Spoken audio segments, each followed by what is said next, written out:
Brachot, Daf, Tet. On va commencer par Het Amoud Bet, depuis les 2 points. Rabban Gamliel Omer, Ad Sheya'aleh Amoud HaShahar. Nous avions vu dans la Mishnah 3 opinions quant à la limite maximale de Kriyat Shema Shel Arvit. Le soir, on peut lire le Shema, mais à partir de quand? Depuis la sortie des étoiles. Pour cela, c'était clair. Là où il y avait une discussion, c'est par rapport au dernier délai. Jusqu'à quand peut-on lire le Shema? Selon Rabbi Eliezer, jusqu'au premier tiers de la nuit, Ad Sof Hashmura Rishona. Selon Chachamim, Ad Hatzot, jusqu'à minuit. Et selon Rabban Gamliel, Ad Sheya'aleh Amoud HaShachar, jusqu'à l'aube. On peut lire le Shema à n'importe quel moment de la nuit jusqu'au lever du jour. À ce propos, la Gemara tranche la halacha et elle nous dit Amar Rav Yehuda Amar Shmuel halacha keRabban Gamliel. Selon Shmuel, la halacha est comme Rabban Gamliel, c'est-à-dire qu'on peut lire le Shema toute la nuit. Tanya, la Gemara nous cite une baraïta. Rabbi Shimon Bar Yochai Omer, Pe'amim she'adam kore kriyat Shema, shete pe'amim balayla, achat kodem sheya'aleh amud hashachar, ve'achat le'achar sheya'aleh amud hashachar. Ve'yotze ba'im yedei chovato, achat shel yom, ve'achat shel layla. Il y a là un cas atypique. On nous décrit le cas suivant. Une personne qui a lu le schéma à quelques minutes d'intervalle. Elle a lu le schéma 2 fois la nuit, pour traduire littéralement. Pe'amim she Adam kore kriyat Shema, shte pe'amim balayla. Il est possible de se retrouver dans ce cas de figure, qu'un homme lise le schéma 2 fois dans la nuit, et pourtant, il va s'acquitter de son devoir du schéma du soir et de son devoir du schéma du lendemain matin. Achat kodem sheya'aleh amud hashachar, ve'achat le'achar sheya'aleh amud hashachar. Comment est-ce possible d'avoir 2 lectures de schéma consécutives et qui permettent à l'homme de s'acquitter d'un double devoir, du schéma du soir et du schéma du matin? Comment? Eh bien, tout simplement, s'il a lu à la fin de la nuit le schéma juste avant le lever du jour. Ensuite, il a attendu quelques minutes, le jour s'est levé, il a lu une 2e fois le schéma après le lever du jour. Eh bien, en effet, dans ce cas, il est quitte de son devoir par rapport au schéma du soir et par rapport au schéma du matin. Ve'yotze ba'im yedei chovato, achat shel yom ve'achat shel layla. Fin de citation de la Baraïta. La Gemara maintenant va s'arrêter sur le problème du langage qu'a employé cette Baraïta. C'est qu'elle a dit une chose contradictoire. Hagufa kashia, la Baraïta se contredit. Amart pe'amim she'adam kore kriyat Shema shete pe'amim balayla. Au début, la Baraïta a dit qu'un homme peut lire le schéma 2 fois le soir, pendant la nuit. Alma, donc, c'est-à-dire, les ahar sheya'aleh amud hashachar, les liaou, sous-entendu que la 2e lecture du schéma qu'il a lu après le lever du jour, tu as qualifié ce moment de nuit. Ça veut dire quel est le statut de ce laps de temps qui s'appelle les ahar sheya'aleh amud hashachar. Et Rachid de préciser évidemment qu'il s'agit du laps de temps, du créneau horaire entre le lever du jour et le lever du soleil. Il y a 1 heure à peu près entre le lever du jour et le lever du soleil. Cette plage horaire, quel est son statut? Est-ce que ça s'appelle Yom ou Laïla? Alors au début, tu m'as dit que ça s'appelle Laïla, puisque tu as dit Pe'amim she'adam kore kriyat Shema, shte pe'amim balayla. Echad lifnei alot hashachar, echad le'achar alot hashachar. Sous-entendu que ce laps de temps s'appelle Laïla. Et après ça, qu'est-ce que tu me dis? Que l'homme, en lisant le schéma après le lever du jour, il s'acquitte de son devoir de lecture du schéma du jour, du matin. Ça veut dire que quoi? Que tu considères que ce laps de temps a un statut de yom. Alors il faut se décider. Est-ce que entre le Hamoud HaShachar et le Netzach Hama, ça a un statut de yom ou un statut de laïla? Tu t'es contredit. La réponse. Là, non. Les olam, les liaou. Bémet, au niveau du statut, ce moment-là s'appelle laïla.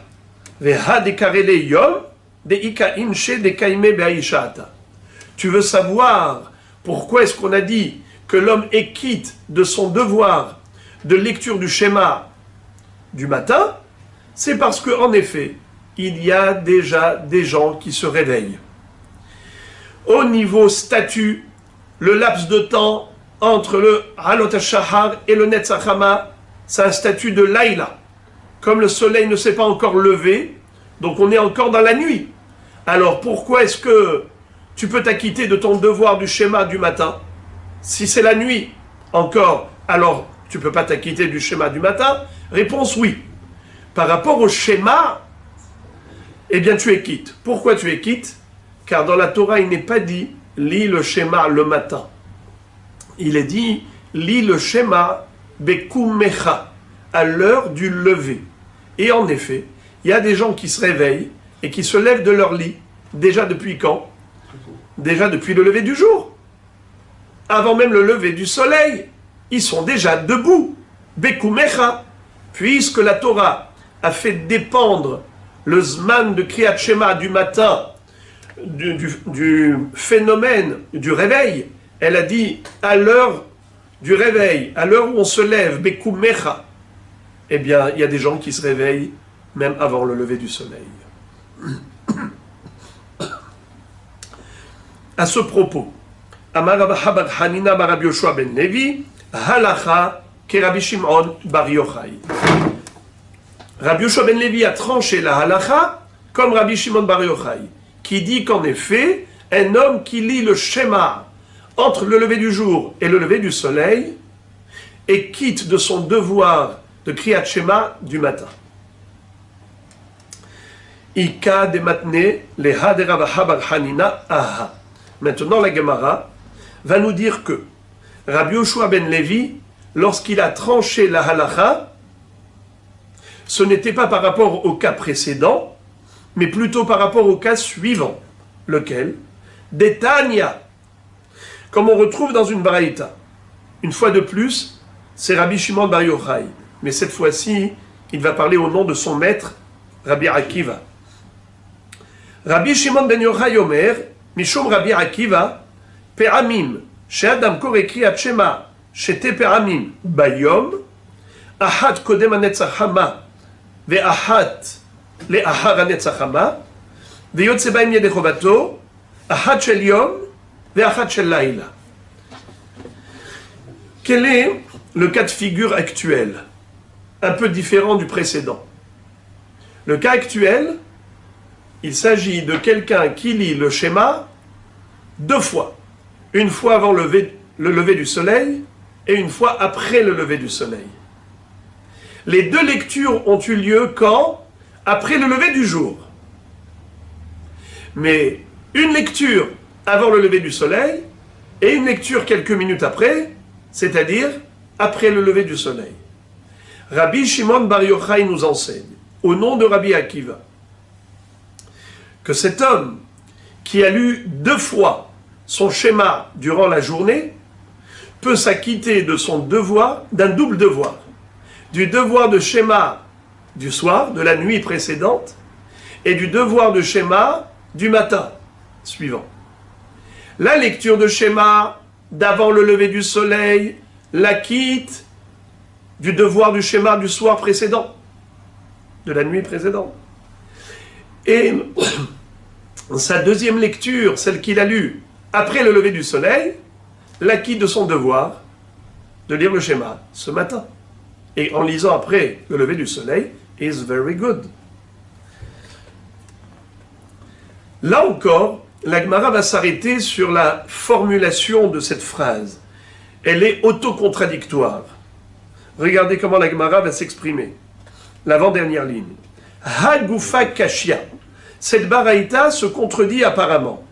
Amart, peramim shadam kore kriyat shema shte peramim bayom.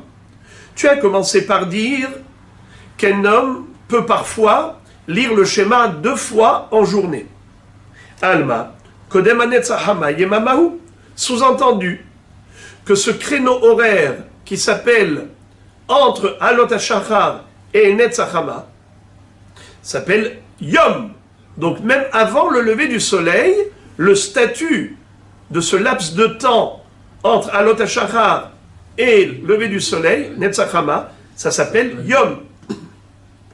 Le problème, c'est que juste après, qu'est-ce que tu dis? Vehadar tane, et après tu m'as enseigné Yotze bahem yedei chovato, achat shel Yom, ve'achat shel laila, alma, l'Eliyahu. Et après tu me dis que par cette lecture d'avant le lever du soleil, bien que le jour s'est déjà levé, il est quitte de son devoir de Kriyat Shema de la nuit précédente. Ça veut dire quoi? En d'autres termes, que s'il est quitte de lecture de Shema de la nuit, c'est que ce laps de temps a un statut de nuit, de laïla. Alors on ne comprend plus rien. Au début, tu m'as dit qu'il a lu en journée. Et après, tu me dis, ça la quitte de son devoir de la nuit. Alors ce laps de temps, qu'est-ce qu'il est? C'est nuit ou jour? Quel est le statut de ce moment?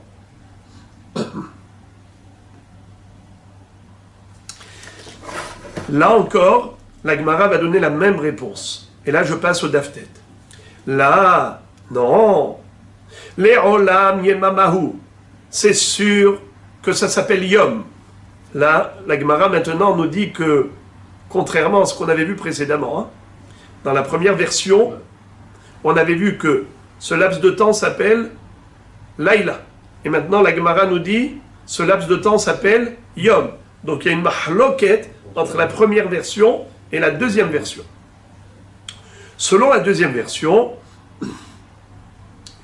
les olam yemamahu, behemet, déjà après le lever du jour, ça s'appelle Yom. C'est ça le statut de ce laps de temps. C'est Yom. Alors pourquoi on a dit que ça s'appelle Laïla pour le schéma?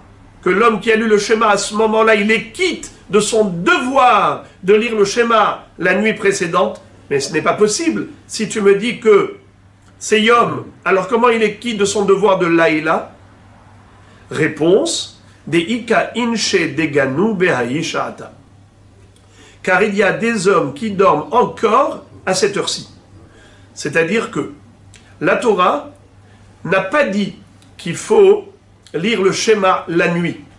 Elle a dit qu'il faut lire le schéma à l'heure du sommeil. Si la Torah avait dit il faut lire le schéma la nuit, il faut lire le schéma le matin, donc c'est une question de statut. Est-ce que ce temps-là s'appelle Yom ou s'appelle Laïla? Il faut donner une définition. Mais maintenant que la Torah n'a pas du tout parlé ni de jour ni de nuit, elle a parlé de technique, d'action, de comportement.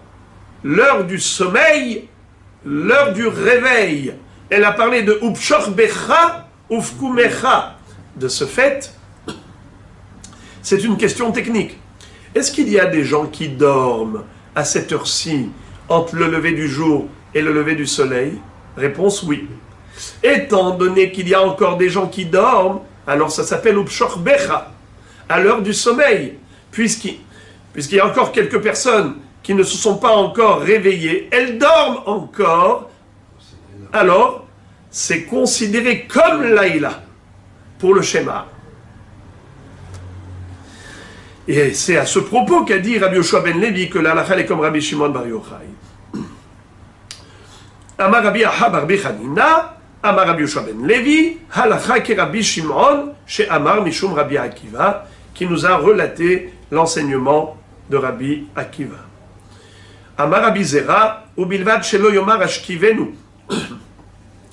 Rabbi Zera rajoute une précision évidente, c'est qu'il dit attention, bien qu'on ait dit que au niveau de la lecture du schéma, même si c'est déjà considéré Yom au niveau du statut de ce laps de temps, mais étant donné qu'il y a encore des gens qui dorment à ce moment-là, alors on est quitte du schéma de la nuit, ou Pshorbecha, mais attention, il ne faut surtout pas, dans le cadre des brachot du schéma, il ne faut pas réciter la bracha de Hashkivenu.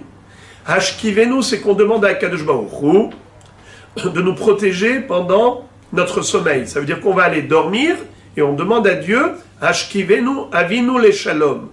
Notre Père Céleste, maintenant qu'on va aller dormir, protège-nous durant la nuit. Et maintenant tu ne vas pas aller dormir, maintenant tu te réveilles. Et maintenant la Gemara nous dit que cet enseignement de Rabbi Yoshua ben Levi, à savoir qu'il a tranché la halakha comme Rabbi Shimon bar Yochai, ce n'est pas quelque chose qu'il a dit explicitement. Tout simplement, c'est que on a vu une fois Rabbi Yoshua ben Levi dire quelque chose à des chachamim, à des élèves qui lui ont posé une question, et on a compris, on a déduit de sa réponse quelle était en effet son opinion de trancher la halakha comme Rabbi Shimon bar Yochai. Regardez qu'est-ce qui s'est passé. Je vous le dis d'abord en araméen.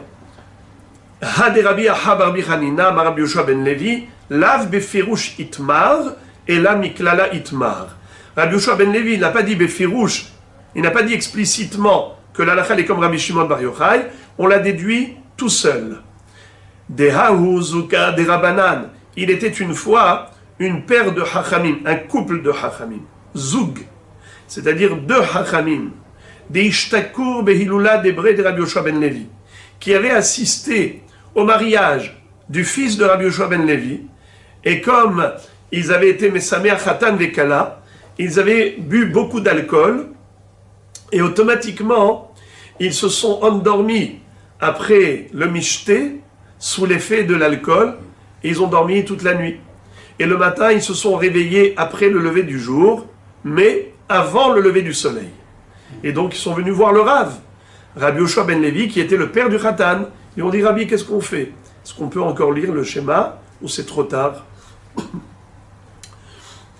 À tous les camés de Rabbi Yoshua ben Levi, Amar, Kedai hu Rabbi Shimon, lismoch alav b'sha'at adhak. Il leur a dit, Rabbi Shimon bar Yochai, il a des épaules suffisamment larges pour pouvoir s'appuyer sur lui, au moins dans une situation exceptionnelle. Dans un cas de force majeure, b'sha'at adhak, lorsqu'on n'avait pas le choix, comme dans votre cas à vous, c'est que vous êtes réveillé trop tard. Alors maintenant, vous posez la question, est-ce qu'on peut ou pas? Eh bien, halakha ke Rabbi Shimon bar Yochai.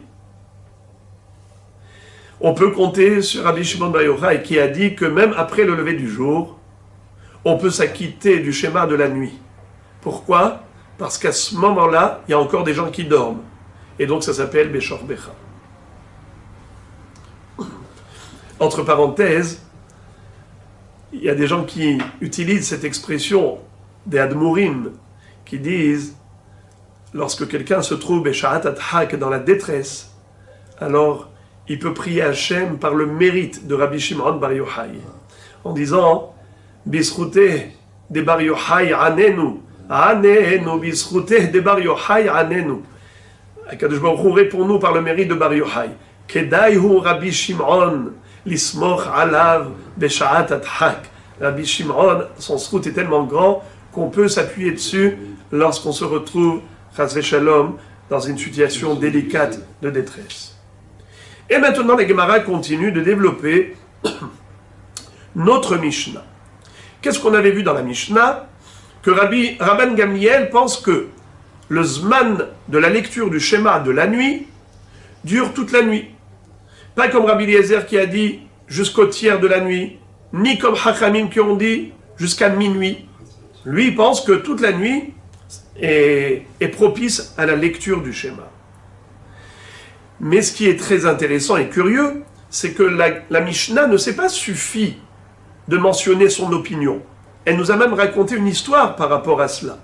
Et elle nous dit, Ma'aseh, Sheba'u banav mi bet hamishte, les enfants de Rabban Gamliel étaient venus le voir en disant, on revient d'un festin, et maintenant c'est déjà après minuit, et on n'a pas encore récité le schéma, qu'est-ce que l'on fait? Il leur a dit, Imlo ala amud hashahar hayavim atem likrot. Tant que le jour ne s'est pas levé, vous devez réciter le schéma. La Gemara pose une très bonne question et elle dit Ve'ad hashta lo shamia lehu ade Rabban Gamliel. Ça paraît étrange. Comment les enfants de Rabban Gamliel ne connaissaient pas l'opinion de leur père? Quoi, ils ne savaient pas que Rabban Gamliel disait que le schéma on peut le lire toute la nuit? Harika Amrele. Voici le sens de leur question. Lorsqu'ils sont venus interroger leur papa en disant « Papa, on est revenu de la fête, c'est déjà après minuit, qu'est-ce que l'on fait par rapport au schéma ?» Mais pourquoi ils posent cette question? Ils savent qu'est-ce que leur père va répondre. En fait, leur question était beaucoup plus profonde que cela. La Gemara l'explique. Achika Amrele, voici ce que les enfants voulaient dire à leur père. Rabbanan, peligé ilavach, ויחיד ורבים הלכה כרבים, או דילמה רבנן כבתר סבירה להו, והיידי כאמרי עד חצות כדי להרחיק את האדם מן העבירה. C'est-à-dire, cher papa, on se pose la question. Pour nous, Hachamim s'oppose à toi. Et ils ont dit ad hatzot. Et nous le savons. Yahid verabim halacha kerabim. Les enfants de Rabban Gamliel, même si c'est leur père, ils ne peuvent pas le suivre au niveau de la halacha s'il contredit les hachamim, car nous avons une règle au niveau de la halacha. Il faut la trancher selon la majorité. Les hachamim sont majoritaires, Rabban Gamliel est minoritaire, alors ils lui disent, papa, est-ce que entre toi et hachamim, il y a une vraie mahloquette? Vous êtes diamétralement opposés? Dans ce cas, désolé, papa, on ne peut pas te suivre. On est obligé de faire comme Hachamim. Hachamim, on dit jusqu'à minuit, stop, on ne peut plus lire le schéma. On a perdu maintenant l'occasion de réciter le schéma. Mais peut-être, papa, entre toi et les Hachamim, il n'y a pas du tout de mahloquette. Peut-être que vous êtes d'accord sur le fond, à savoir que le Zman Kriyat Shema, Bémet, c'est toute la nuit. Et la raison pour laquelle ils ont dit à Tratzot, c'est juste à titre de barrière de sécurité, pour stimuler l'homme, pour qu'il s'empresse de faire la mitzvah le plus tôt possible, afin qu'il ne s'endorme pas toute la nuit sans faire la mitzvah. Alors ils lui ont dit, il faut faire la mitzvah avant Chatzot. Dans ce cas-là, même Chachamim sont d'accord avec toi que dans l'absolu, la mitzvah de la lecture du schéma de la nuit, c'est toute la nuit, pas seulement jusqu'à Chatzot. Lisons ça. Achika Amrele, voici ce qu'ils lui ont dit. Rabbanan, les Chachamim, Peligé ilavach, est-ce qu'ils sont en mahloquette avec toi? Dans ce cas-là, Yahid verabim, halacha kerabim, on est obligé de trancher comme eux jusqu'à minuit, et donc on ne peut plus lire le schéma maintenant. Odilma, Rabbanan, kavatar sviralehu. Ou peut-être, dans l'absolu, Hachamim sont d'accord avec toi, dans le fond, que c'est toute la nuit, le Zman de Shema. Et la raison pour laquelle ils nous ont limités jusqu'à Chatzot, c'est juste pour stimuler l'homme, afin qu'il s'empresse de faire la mitzvah avant Chatzot, pour ne pas qu'il fasse la Avera de dormir toute la nuit en oubliant la mitzvah. Amar Lehu, il leur a répondu à ses enfants, Rabbanan, Kavatis Vira Lehu.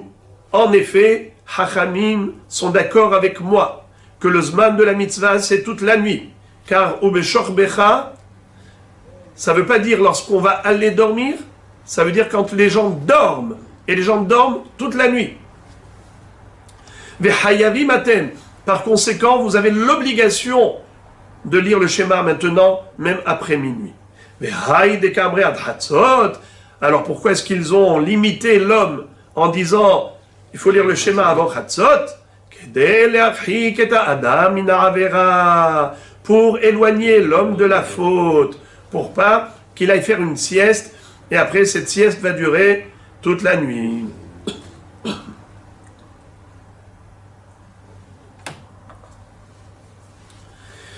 La Gemara continue de développer la réponse de Rabban Gamliel à ses enfants.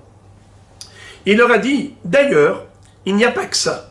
Il n'y a pas que par rapport au schéma où les Chachamim nous ont limités jusqu'à Chatzot, juste pour empêcher l'homme de glisser dans la faute. Il y a encore d'autres exemples. Il leur a donné des exemples. Par exemple, le korban, on peut le manger pendant un certain laps de temps. Il y a des korbanotes qu'on peut manger yom valaïla. Alors, tu peux manger le korban toute la nuit, mais Chachamim te dit jusqu'à Chatzot, pour ne pas que tu manges après le lever du jour, ce qui est notable, ce qui est très grave. Rabban Gamliel Mika Amar ad Chatzot, de Katane velozu bilvad amru. On ne comprend pas. Rabban Gamliel, lui, personnellement, il n'est pas d'accord avec l'histoire de Chatzot, puisqu'il a dit toute la nuit. Et d'ailleurs, c'est comme ça que le Rosh et le Rashba disent que la halacha, elle est comme Rabban Gamliel, comme l'a dit Shmuel, et Rabban Gamliel nous laisse la porte ouverte toute la nuit. Pour lui, il n'y a même pas de notion de limitation à Chatzot. Alors dans ce cas-là, pourquoi est-ce qu'il a dit Veloz bilvad amru, comme s'il adhère? Mais lui, Rabban Gamliel, il n'adhère pas à cela. Rabban Gamliel, Mika Amar at Chatzot, de Katane veloz bilvad amru. Achika Amar leu Rabban Gamliel ibne. Voici ce que voulait dire Rabban Gamliel à ses enfants.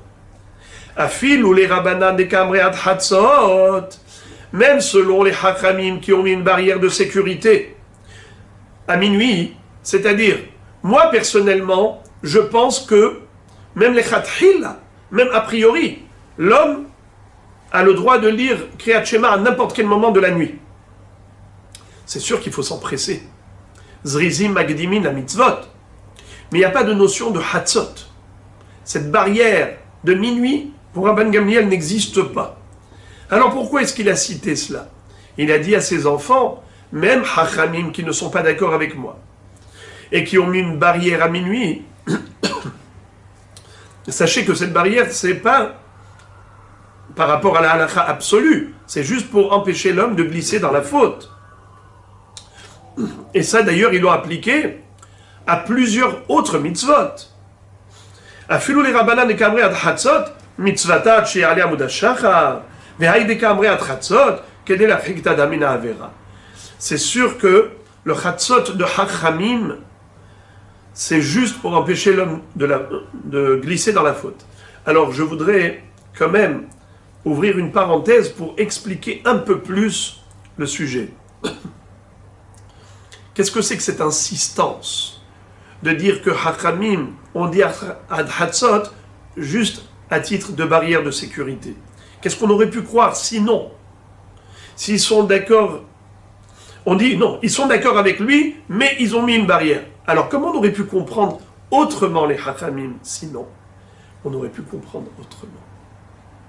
Et d'ailleurs, c'était la question des enfants de Rabban Gamliel. Papa, est-ce que les Chachamim s'opposent à toi dans le fond ou bien uniquement dans la forme? C'est-à-dire, c'est juste une barrière de sécurité ou bien ce que Bémet ils sont Holkim? Qu'est-ce que ça veut dire Bémet ils sont Holkim? À quel titre Chachamim peuvent dire que la mitzvah de la lecture du schéma, c'est jusqu'à minuit? Ou bien tu penses comme Rabbi Eliezer, que c'est jusqu'au tiers de la nuit, parce que Upshor Becha, c'est à l'heure où les gens vont aller dormir, ou bien tu comprends comme Rabban Gamliel qui dit que Upshor Becha, c'est au moment où les gens dorment, et les gens dorment toute la nuit jusqu'au lever du jour. Donc on n'a que deux explications de Upshor Becha.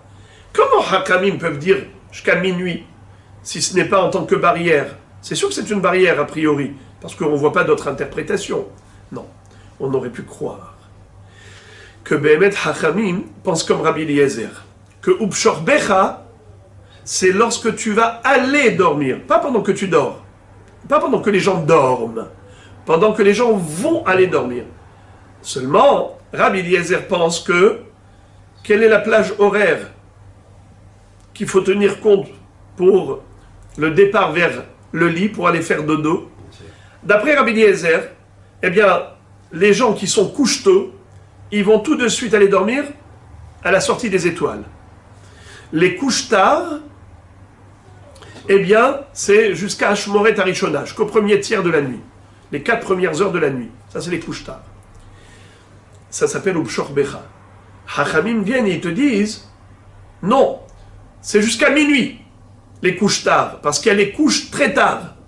Il y a ceux qui vont dormir très tard, et donc, ils ne vont pas dormir avant minuit. Mais même les couches très tard, à minuit, ils vont dormir. Ça veut dire que Ubshor Becha nous indique qu'il faut prendre en considération tous ceux qui vont dormir, même la minorité de gens qui dorment très très tard. C'est comme ça qu'on aurait pu comprendre la vie de Hachamim. Et dans ce cas-là, le Hatzot de Hachamim, j'aurais pu le comprendre autrement. Pas comme Rabban Gamliel a dit, que Bémet, Hachamim pense que la mitzvah c'est toute la nuit. Mais pourquoi ils nous ont limité et rien que de la et Adam, il n'avera. J'aurais pu dire non. Que Bémet, Hatzot, c'est le Zman de la Torah. C'est pour ça que Rabban Gamliel a dit à ses élèves, ne vous méprenez pas. Détrompez-vous. Hachamim, quand ils ont dit Hatzot, c'est pas Minatora. Minatora, c'est toute la nuit. Pourquoi ils ont dit Hatzot? C'est juste pour mettre une barrière de sécurité. Mais maintenant que vous êtes dans un cas de force majeure et que Hatzot est déjà dépassé, lisez le schéma malgré tout, car il est encore temps, même d'après Hachamim, c'est le Zman de Kriyat Shema Minatora.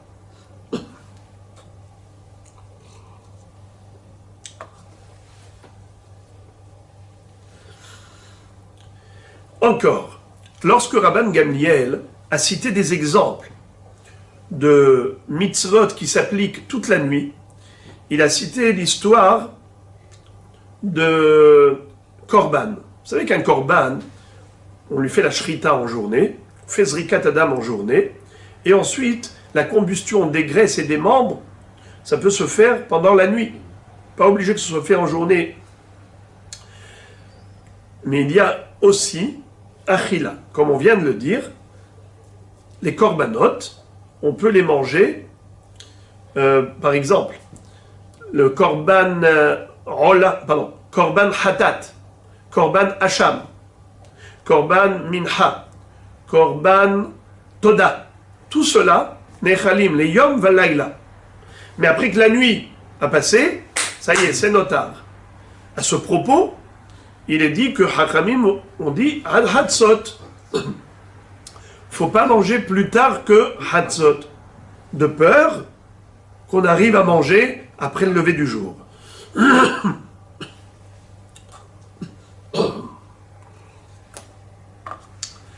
La Gemara se pose une question. Pourquoi Rabban Gamliel, lorsqu'il a cité tous ces exemples, tels que le korban que l'on consomme, le korban que l'on mange, pourquoi il n'a pas parlé également du korban Pesach? Et tu ne peux pas me dire que le korban Pesach est inclus dans les korbanot que l'on mange la nuit qu'a évoqué la Mishnah. Kol hanechalim leyom echad. On aurait pu dire aussi le korban Pesach. Pourquoi le korban Pesach ne rentre pas là-dedans? Parce que tout cela, nechalim le yom echad. C'est quoi yom? Yom valayla. Nechalim le yom valayla. Mais korban Pesach n'est pas neechal yom valayla. Il est neechal quand? Que laïla. Ve'achlou et abassar balayla hazeh.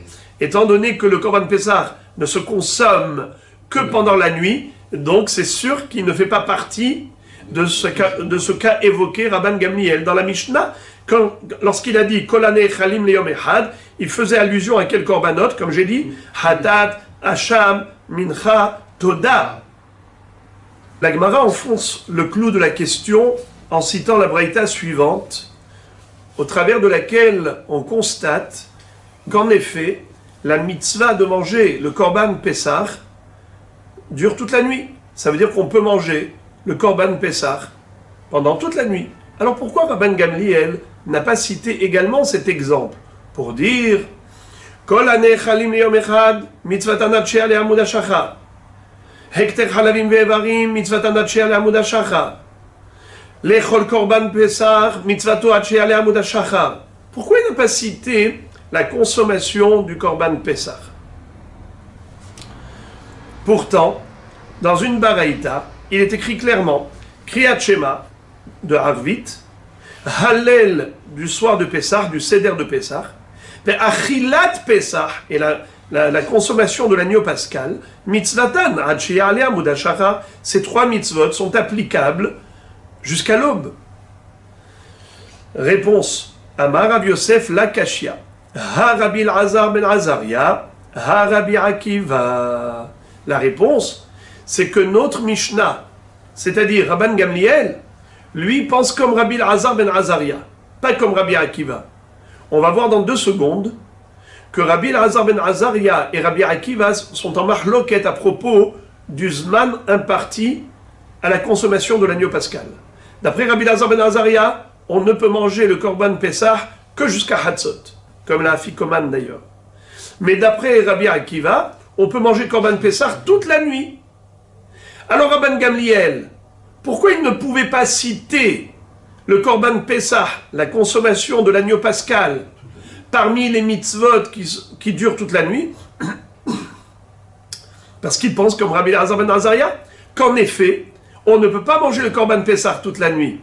La mitzvah de manger le Korban Pessah, c'est jusqu'à minuit, jusqu'à Chatzot. Voilà pourquoi Rabban Gamliel n'a pas cité le Korban Pessah. Détania, comme nous le voyons dans la braïta suivante, Ve'achlou et abasar ballayla hazeh, Rabbi Elazar ben Azaria omer, ne'emar kan ballayla hazeh, ve'ne'emar lehalan, ve'avarti beretz Mitzrayim ballayla hazeh, ma lehalan ad Hatzot, afkan ad Hatzot. D'où Rabbi Elazar ben Azaria a déduit qu'en effet, on ne peut pas manger le Korban Pessah au-delà de minuit.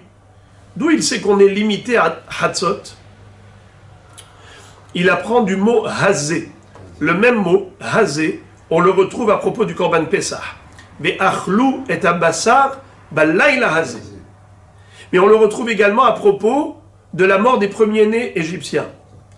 Ve'avarti beretz Mitzrayim ballayla hazé. Puisque Bakat Bechorot, c'était à minuit, la mort des premiers-nés, à minuit pile. Eh bien, à minuit pile, c'est la fin de la consommation du Korban Pessah. Au-delà, il n'y a plus de mitzvah. Mais Rabbi Akiva, Amarle Rabbi Akiva, Ve'alo kvar ne'emar bechipazon. Rabbi Akiva n'est pas d'accord, parce qu'il lui dit, c'est écrit Ve'achaltem oto bechipazon, ad sha'at chipazon. Qu'est-ce que ça veut dire? On sait que les bénis Israël sont sortis d'Égypte avec empressement, avec précipitation. Alors nous, on doit manger le Korban Pessah toute la nuit jusqu'à l'heure de la sortie d'Égypte, qui était le matin, qui s'appelle Sha'at Hippazon. Le moment où les bénis Israël sont sortis d'Égypte, c'était le jour, le lever du jour. Et à ce moment-là, ils sont sortis Bechipazon, avec empressement. Alors on peut manger le Korban Pessah à Sha'at Hippazon. C'est ça ce que la Torah veut dire. Vous mangerez l'agneau pascal Bechipazon avec empressement. Ça veut dire quoi? On va manger précipitamment, on mange vite. Ça veut dire quoi?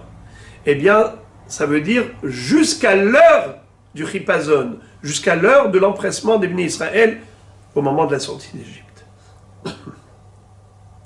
Donc on a compris.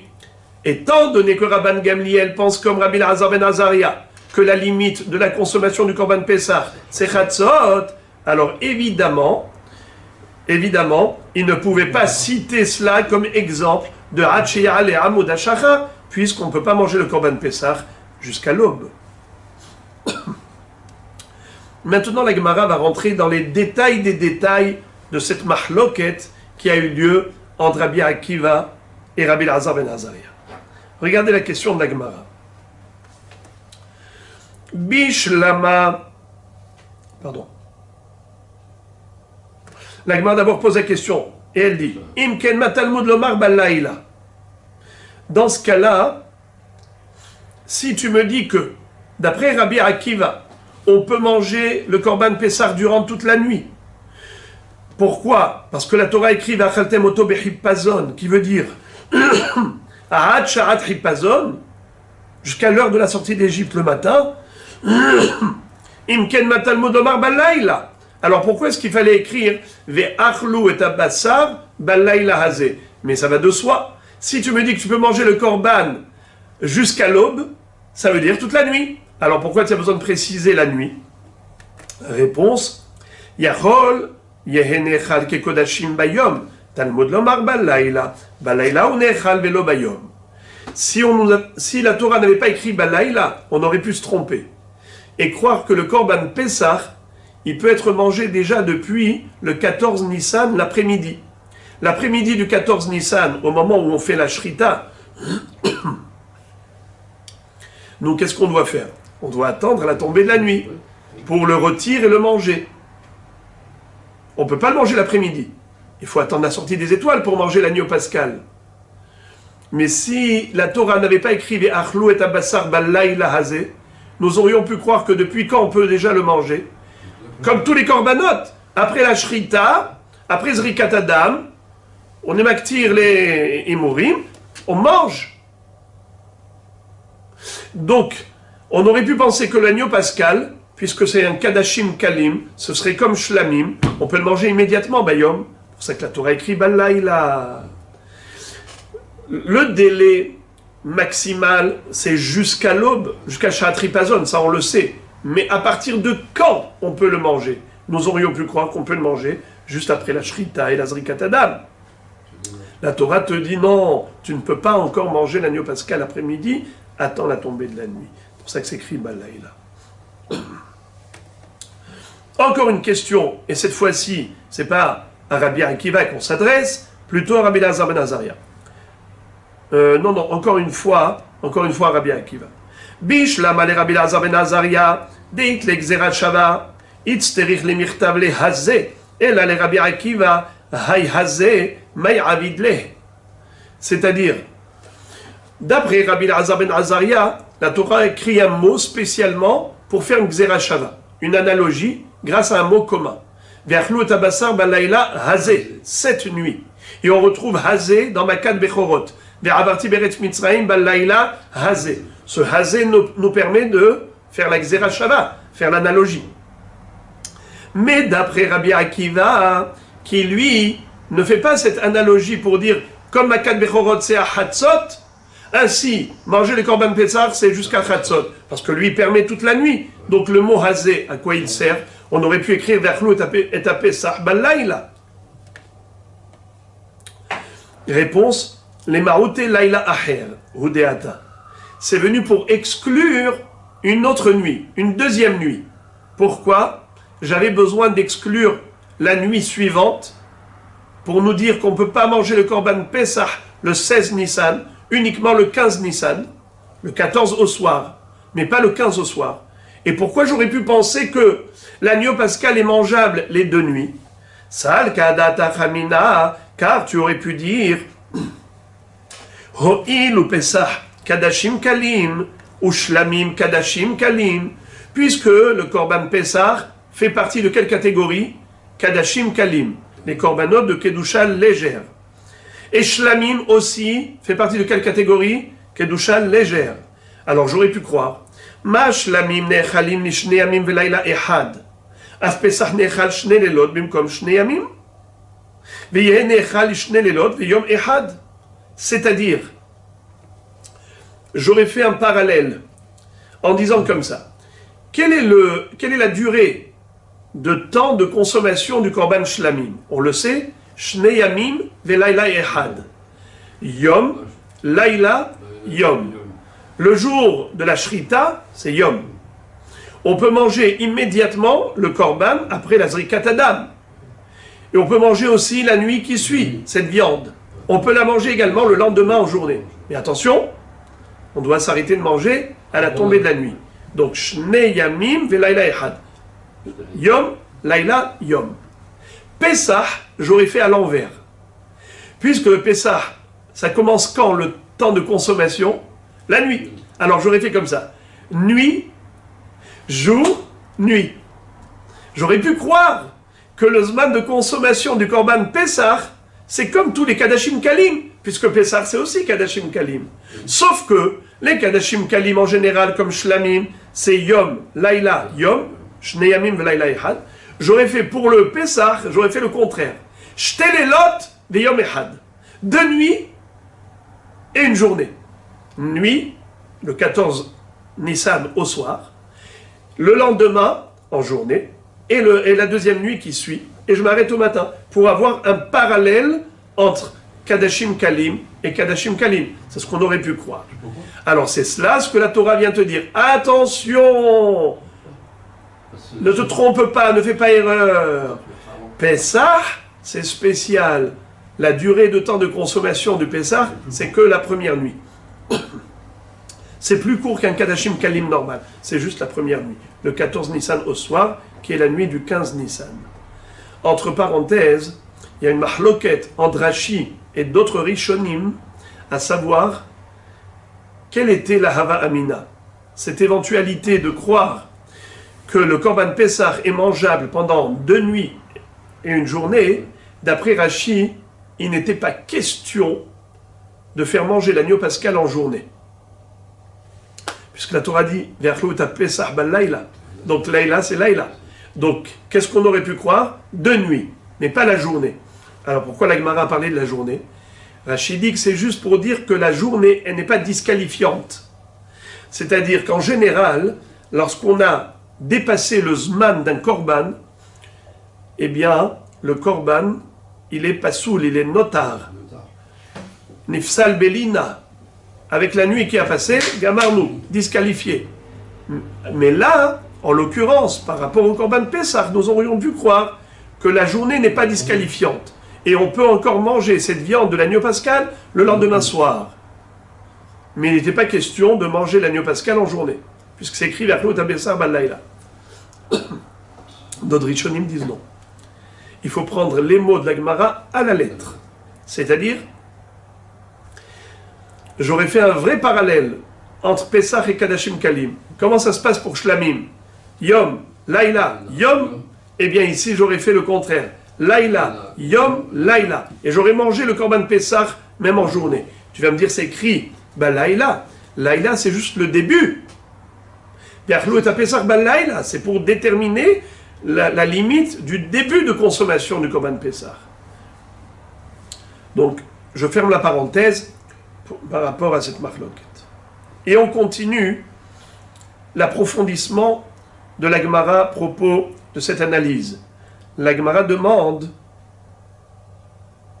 vers Rabbi Elazar ben Azaria.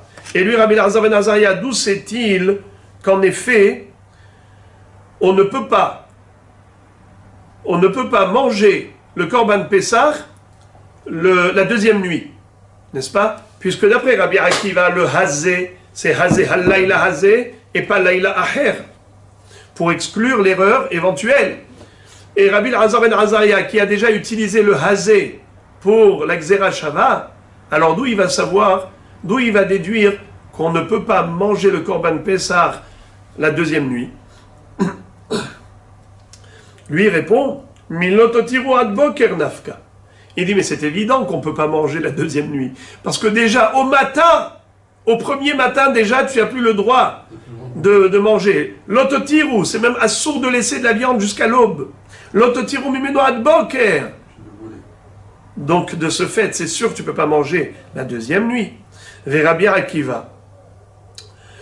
Imehatam avamina mai boker boker sheni. Alors, pourquoi Rabbi Akiva n'a pas déduit du même pasouk de l'Ototiru Menoat Boker pour exclure cette éventualité de manger le Pessah la deuxième nuit? Il dit parce que j'aurais pu me tromper même dans ce pasouk en disant l'Ototiru Menoat Boker. De quel Boker on parle? Boker Sheni. Ça veut dire que tu peux manger le Korban Pessah la première nuit et la deuxième nuit jusqu'à l'aube de la deuxième nuit. Rien ne t'indique de quel Laïla on parle, de quel Boker on parle. Mais Rabbi Azar, alors comment Rabbi Azar a dit qu'il n'y avait aucune erreur possible puisque la Torah a dit l'ototiru minoat Boker, Amar lecha kol Boker, Boker Rishon.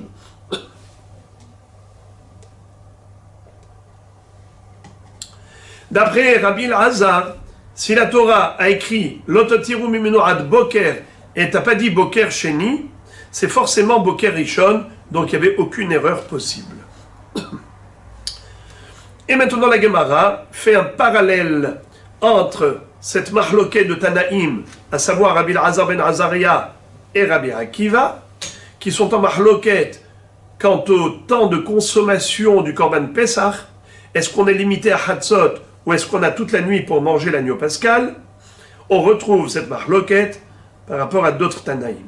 Detania, Sham Tizbah et Pesach Ba'arev, Kebo Hashemesh, Moed Setra Mimitzraim. Alors, ce qui est très intéressant, c'est que dans cette phrase-là, qui paraît simple, eh bien, figurez-vous qu'il y a là 3 temps différents. L'après-midi du 14 Nissan, la nuit du 14 au soir, c'est-à-dire la nuit du 15, la veille du 15, et le matin du 15. Regardez. Sham Tizbah et Pesach Ba'arev.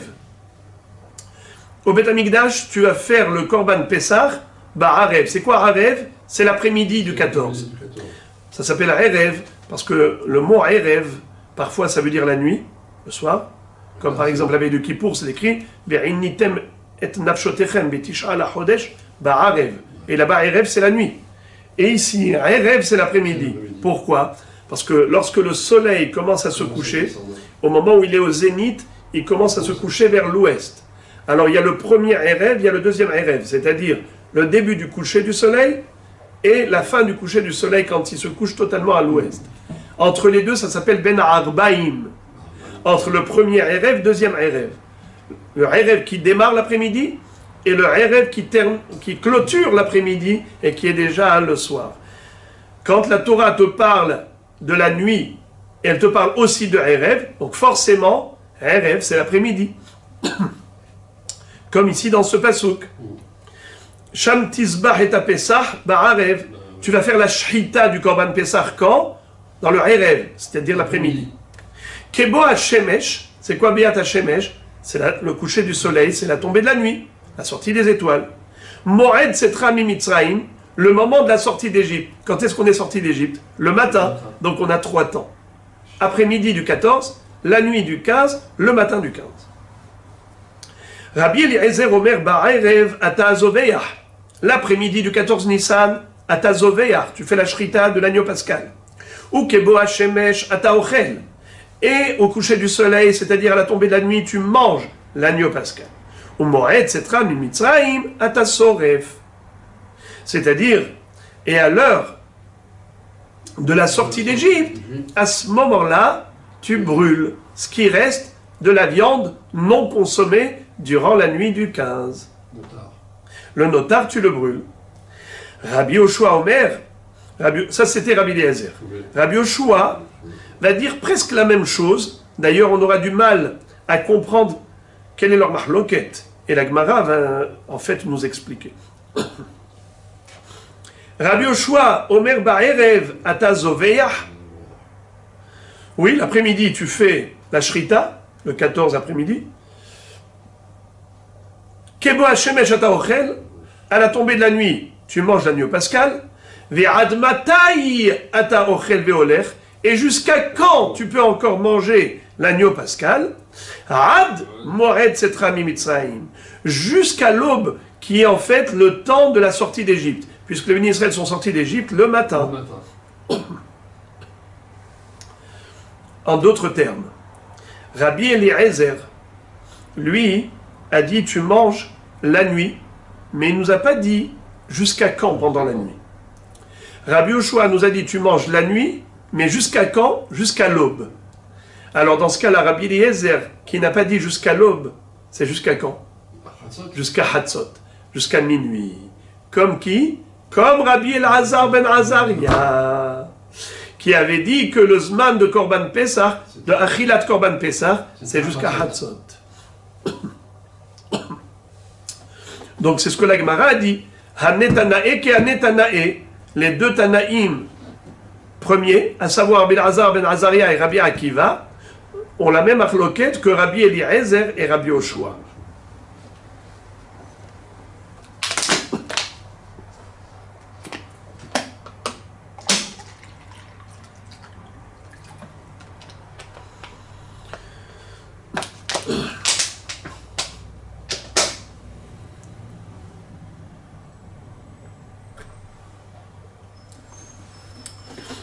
La Gemara continue de nous expliquer un peu plus la discussion des Chachamim, c'est-à-dire Rabbi Eliezer et Rabbi Yoshua.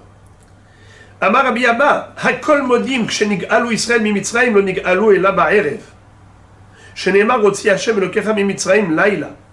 Uksheyatz'u lo yatz'u ela bayom. Shenemar mimachorat hapesach yatz'u bnei Israël biyad rama. Alma nehleku al sha'at hippazon. Rabbi Elazar ben Azaria savar hippazon bimitzrayim. Rabbi Akiva savar mai hippazon d'Israël. C'est-à-dire, plutôt la mahloket entre Rabbi Akiva et Rabbi Elazar ben Azaria, à savoir, est-ce que le temps limite pour la consommation du Korban Pessah, c'est Chatzot ou c'est jusqu'à l'aube? Tout le monde est d'accord qu'on peut manger le Korban Pessah jusqu'à l'heure du Chipazon, jusqu'à l'heure de l'empressement, de la précipitation. La marloquette entre eux, la précipitation de qui? On parle de quelle précipitation? Il y en a eu deux. Il y en a eu une de la part des Égyptiens, c'était la nuit. La nuit, quand ils ont eu la mort des premiers-nés, ils étaient tellement saisis de panique qu'ils se sont mis à mettre la pression sur les Bnei Israël. Sortez, partez! Vite, vite, vite, on n'en peut plus! Il y a déjà eu 10 plaies. Makat Bechorot. Chipazon de Mitzrayim. Ou bien, on a le Chipazon de Israël, c'est-à-dire au lever du jour, quand Moshe Rabbeinu a dit au Bnei Israël, allez maintenant, on va quitter l'Égypte. Avec quel empressement ils ont quitté l'Égypte, avec un sentiment de soulagement et de bon débarras. Alors, quand la Torah te dit Ve'achaltem oto bechipazon, Ve'achaltem oto ad sharat chipazon. Mais de quel chipazon il s'agit? Chipazon de Mitzrayim ou chipazon des Bnei Israël? C'est la machloket. Est-ce que c'est jusqu'à Hatzot, donc c'est chipazon de Mitzrayim, ou jusqu'au lever du jour, donc chipazon d'Israël? Tanyana Mehachi, en effet, on retrouve une braïta qui nous explique la même chose. Hotziacha Hashem Elokecha mimitzrayim laila. Akadosh Baruch Hu t'a délivré d'Égypte la nuit. Vechibal laila yatz'u. Est-ce que Bémet les Bnei Israël sont sortis d'Égypte pendant la nuit? Ve'alolo yatz'u et la bayom. Mais ils sont sortis d'Égypte le matin. Shenemar mimachorat ha-Pesach. Au lendemain de la shrita du Korban Pesach. Yatz'u Bnei Israël beyad rama. Les Bnei Israël sont sortis d'Égypte haut la main, la tête haute. Et là, melamed shithila lahem geoula mi ba'erev. La geoula a eu lieu déjà. La geoula a déjà eu lieu potentiellement à Hatzot. Pourquoi? Lorsque les Égyptiens ont subi le coup de massue, à savoir la 10e plaie, la mort des premiers-nés, là ils ont lâché prise. Là ils ont dit au Bnei Israël, ça y est, partez en liberté. Donc là, les Bnei Israël ont été libérés, délivrés potentiellement. Concrètement, ils sont sortis d'Égypte le lendemain matin, mais ils pouvaient déjà sortir la nuit. C'est seulement Akadosh Baruch Hu qui leur a dit, Ve'atem lo tetz'u ish mi petach beto ad boker. D'ailleurs, quand Paro est venu voir Moshe Rabbeinu, il lui a dit, je vous en prie, partez maintenant. Il lui a dit, pourquoi tu es pressé? Il lui a dit, à cause de Makat Bechorot, et ainsi de suite. Lui-même était Bechor. Moshe Rabbeinu lui a dit, on n'est pas des voleurs pour sortir la nuit. On attend demain matin, comme Akadosh Baruch Hu nous l'a demandé. Il lui a dit, si tu veux ne pas mourir, juste proclame haut et fort, Hallelu Abde Hashem et Hashem. proclame que les Béné Israël ne sont plus tes serviteurs, mais sont devenus désormais les serviteurs de Dieu. Avde Hashem velo avde Paro. Et Akadosh Baruch Hu a amplifié la voix du pharaon, elle a été entendue dans l'Égypte tout entière.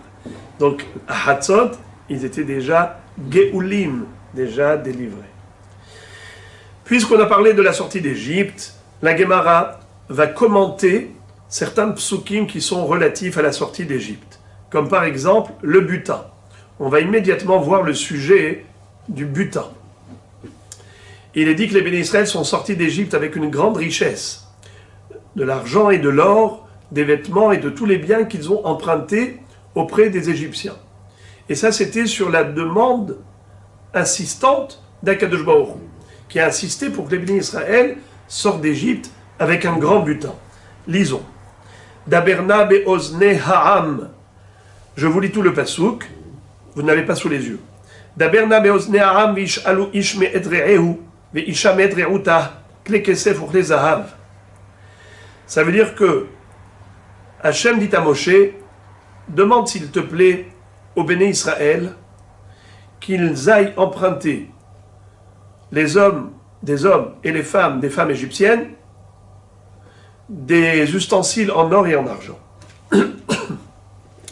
C'était uniquement un emprunt. Pourquoi il ne m'a pas dit qu'il donne? Eh bien, c'était pour que finalement les goyim, les Égyptiens, soient attachés à leur argent. Et ils vont dire, on n'a fait que prêter, on n'a pas donné. Donc après, quand ils vont entendre que les Béné Israël n'ont pas l'intention de revenir pour leur rendre leur argent, ils vont les poursuivre. Ils vont les rattraper où? Au bord de la mer Rouge. Et qu'est-ce qui va se passer après? Les Béné Israël vont traverser à pied sec, et Akadosh Baruch Hu va noyer tous ces Réchaïm qui avaient fait souffrir les Béné Israël.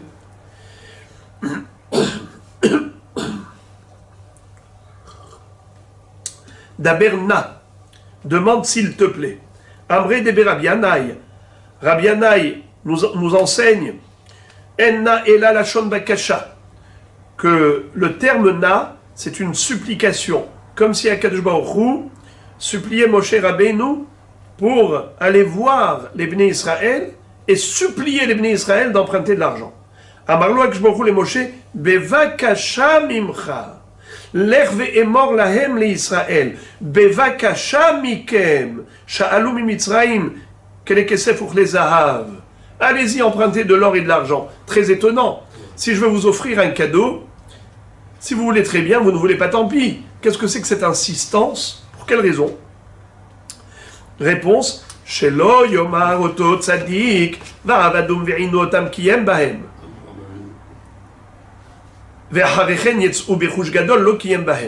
Pour pas que Abraham Avinu ne puisse se plaindre en disant Akadosh Baruch Hu m'a promis deux choses. Il m'a promis l'exil d'Israël avec l'oppression, la servitude, l'esclavage, mais il m'a promis qu'en sortant d'Égypte, ils allaient sortir avec un grand butin.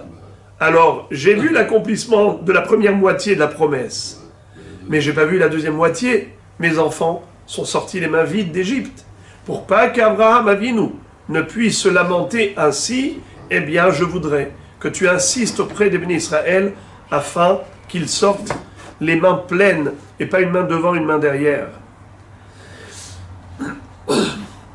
Lorsque Moshe Rabbeinu leur a dit cela, Amroulo, ils lui ont répondu, Ulvai shenetze be'atzmenu, pourvu qu'on puisse être libéré. A-t-on besoin d'or et d'argent maintenant? Machal, quelle est la parabole? À quoi cela ressemble? Nous disent Rachamim. Voici la parabole. Les Adam Shayachavush bebet asurim. Ça ressemble à un homme qui était prisonnier. Ve'ayu omrimlo bene Adam. Et les gens lui disaient, tu sais, Motzi'im otra le mahar mibet asurim ve'notnim lecha mamon arbe. Demain, on va te libérer de la prison et on va te donner beaucoup d'argent. Ve'omer lahem. Qu'est-ce qu'il répondait cet homme? Bevakasha mikem. Hotzi'uni hayom ve'eni mevakesh klum. Ce que je vous demande, c'est juste de me libérer. Je ne demande pas plus que la liberté. Je n'ai pas besoin d'argent. Évidemment, quelqu'un qui se trouve en prison depuis de longues années, il n'aspire qu'à une seule chose, c'est la liberté, la libération. Qu'est-ce que tu lui parles maintenant d'or et d'argent? Il n'en a pas besoin. Il veut quelque chose qui vaut beaucoup plus que l'argent. C'est la liberté. Vayash ilum. Alors, il n'est pas écrit Vayash ilou, c'est écrit Vayash ilum. Amar Rabbi Ami Melamed Shish ilum Baal Korham. Le mot Vayash ilum, c'est pour dire que l'emprunt de cet argent s'est fait contre leur gré. Baal Korham, contre leur gré. La Gemara cite une mahloket, à savoir contre le gré de qui? Ika de Amre Baal Korham de Mitzraïm. Certains disent que c'était contre le gré des Égyptiens, qui ne voulaient pas prêter des ustensiles en or et en argent. Mais malgré eux, ils étaient contraints de leur prêter. Veika de Amre Baal Korham de Israël. Certains disent que c'était contre le gré d'Israël. Pourquoi? La Gemara va dire tout de suite que les Juifs n'avaient pas envie de transporter autant d'or et d'argent maintenant à la sortie d'Égypte, parce que ça faisait lourd à porter. On dit que, la Gemara de par ailleurs nous dit que même celui qui avait porté le moins d'ustensiles et de butin, il avait 90 ânes porteurs de tous ces biens-là. Ça, c'était le minimum. Alors on peut imaginer qu'est-ce que c'est que tout un peuple en train de sortir avec un si grand butin. Eux, ils se sont dit, on sait que après la traversée de la mer Rouge, on va retrouver tout ce butin. Alors pourquoi le porter depuis ici? Mais Akshborou a dit, parce que je voudrais appliquer littéralement ce que j'ai promis à Abraham. C'est vrai que ça ne change rien de prendre l'argent ici ou bien après la traversée de la mer Rouge, puisque les Égyptiens avaient mis sur eux des bijoux, ils avaient orné leurs chevaux avec toutes sortes de bijoux. Donc le bizatayam, le butin après la traversée de la mer Rouge, on aurait pu le récupérer que là-bas. Pourquoi faire porter depuis maintenant? Rien que chez lo yomar oto tzadik, pour pas que Avraham Avinu ne puisse se lamenter. Alors c'est pour cela que les bénis Israël, en fait, n'étaient pas très intéressés à prendre dès à présent ce butin. Et la Gemara nous explique des psukim. Man de Amar Baal Korham de Mitzraïm, dirtibun vadbaït et halek shalal. Celui qui dit que c'était contre le gré des Égyptiens, c'est sur la base du pasuk unvat baït et halek shalal. Nevat baït, c'est-à-dire lorsque les bénis Israël ont habité chez les Égyptiens, eh bien finalement les Égyptiens ont distribué le shalal. Le mot shalal, c'est du butin qu'on récupère dans la guerre. C'est contre le gré. Contre le gré de l'ennemi. Mandéamar Baal Korham d'Israël, Mishum Massoy. Et celui qui dit que c'était contre le gré d'Israël, à cause du Massoy, à cause du transport. Pour eux, ils préféraient ne pas se fatiguer à transporter tout cela maintenant. Vainat Selou et Mitzraïm. Ils ont exploité l'Égypte. Amarabi Ami. Melamed Sharaswa Kimtsubda chez Enba Dagan. Le mot Vainat Selou, ce verbe qui veut dire exploiter, c'est qu'en fait ils ont vidé, ils ont ruiné l'Égypte de son argent, comme une Metsuda chez Enba Dagan. Comme un piège du chasseur qui met des graines de céréales pour piéger les oiseaux. Alors les oiseaux, ils viennent, ils mangent. Très bien. Mais après ça, il n'y a plus de graines pour les prochains oiseaux. Metsuda shen badagan. C'est ça, Vainat Selou et Mitzraïm. Rish Lakish amar asua ke metsula chez en badagim. Vainat Selou, ça vient du mot Metsula. Metsula, c'est les abîmes au fond de la mer. On sait que les poissons circulent dans la couche supérieure de l'eau de la mer. Parce que c'est là-bas qu'ils trouvent à manger. Tandis qu'en profondeur, il n'y a pas beaucoup de poissons. Comme le profond des abîmes où il n'y a pas de poissons. Toujours à propos de la sortie d'Égypte, on le sait que Moshe Rabbeinu avait dit à Kadosh Baruch Hu, Hachem, quel nom dois-je donner au Béné Israël pour te présenter? Ils vont me demander, mais qui t'a envoyé? Je vais leur dire Hachem, mais quel nom d'Hachem je dois leur donner? Et Baruch lui a dit Ehyeh Asher Ehyeh. Le nom d'Hachem qui est Ehyeh. Mais en fait, ce nom-là signifie je serai. Amarlo Baruch le Moshe, Lech emor lahem Israël. Ani haiti imachem b'she'abud ze, ve'ani ehyeh imachem b'she'abud malchuyot. J'étais avec vous pendant ces 210 ans d'exil, mais je serai avec vous dans d'autres exils encore. Amar lefanav, ribono shel olam, daya letzara b'sha'atah. Pourquoi je vais leur dire Ehyeh Asher Ehyeh? Je serai celui qui sera dans d'autres exils. Mais pourquoi je vais leur parler maintenant d'autres exils? Ça ne suffit pas maintenant qu'ils ont souffert de 210 ans d'esclavage et d'exil. Faut-il leur parler maintenant de future destruction du temple et d'exil prochain? C'est pas la peine. Daya letzara b'sha'atah. La détresse, elle est suffisante en son temps. C'est pas la peine de l'avancer. Amar lo HaKadosh Baruch Hu, lech emor lahem ehyeh shelachani alechem. Tu as raison. Ne leur dis pas Ehyeh Asher Ehyeh, dis-leur juste Ehyeh Shelachani Alechem, par rapport à l'accompagnement divin durant les 210 ans de Galout en Égypte. Entre parenthèses, alors quelle était la Hava Amina d'Akadosh Baruch Hu? Fallait-il que Moshe Rabbeinu lui fasse cette remarque? La réponse, peut-être, c'est que nous savons que toutes les Géoulot, jusqu'à la dernière Géoula, à sa racine, à sa source, dans la Géoula de Mitzrayim. Hen ga'alti etrem aharit kereshit. La Géoula de Mitzrayim recèle en elle la Géoula éternelle.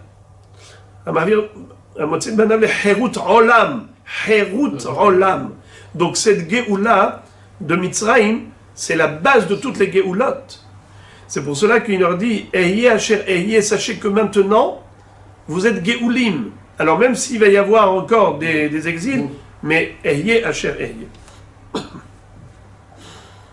Aneni Hashem Aneni. Puisque nous avons interprété et commenté cette répétition de Ehyeh Asher Ehyeh, on va aussi interpréter Aneni Hashem Aneni.